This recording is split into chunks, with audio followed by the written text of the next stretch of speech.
ಸಂಘಟನೆಯನ್ನು ಮುನ್ನಡೆಸೋದಕ್ಕೆ ಧೈರ್ಯಸ್ಥರು ಇದ್ದರೆ ಮಾತ್ರ ಅವರು ನಾಯಕರಾಗೋದು ಸಾಧ್ಯ. ಆ ನಾಯಕತ್ವದ ಗುಣ ಮತ್ತು ಸಂಘಟನೆಯ ಗುಣ ಗೋವಿಂದ ಸರ್ ಒಬ್ಬರಲ್ಲಿ ಮಾತ್ರ ಇದ್ದಿದ್ದಾವಾಗ.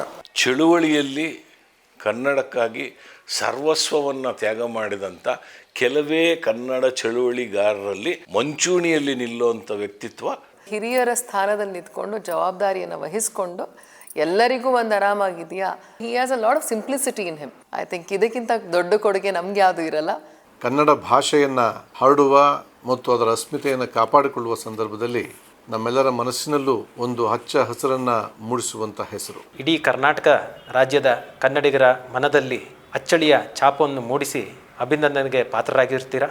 ಬಹುತೇಕ ಇಕ್ಕಟ್ಟು ಬಿಕ್ಕಟ್ಟುಗಳನ್ನು ನೋಡದೆ ಜೈಲಿಗೆ ಹೋಗೋದಕ್ಕೂ ಸಿದ್ಧ ಆಗಿ ಕೆಲಸ ಮಾಡಿರ್ತಕ್ಕಂಥ ಅಪರೂಪ ಕೆಲವೇ ವ್ಯಕ್ತಿಗಳಲ್ಲಿ ಸಾರಾ ಗೋವಿಂದ ಅವರೊಬ್ಬರು. ನಮ್ಮ ಈ ರಾಜ್ಯದ ನಾಡಿನ ನುಡಿ ಗಡಿ ಮತ್ತು ಸಿನಿಮಾ ಜಗತ್ತಿಗೆ ಅವರ ಅನುಕೂಲ ಮತ್ತು ಸೌಲಭ್ಯ ಸಿಕ್ಕಲಿ ಅಂತ ಹೇಳಿ ಇಂಥ ಈ ಸಮಯದಲ್ಲಿ ಈ ಒಂದು ಅಭಿನಂದನಾ ಕಾರ್ಯಕ್ರಮಕ್ಕೆ ನಾನು ನಿಜವಾಗಿ ತುಂಬ ಖುಷಿ ಆಗ್ತಾ ಇದೆ. ಒಳ್ಳೆಯದಾಗಲಿ ಅಂತ ಹೇಳಕ್ಕೆ ಇಷ್ಟಪಡ್ತೀನಿ.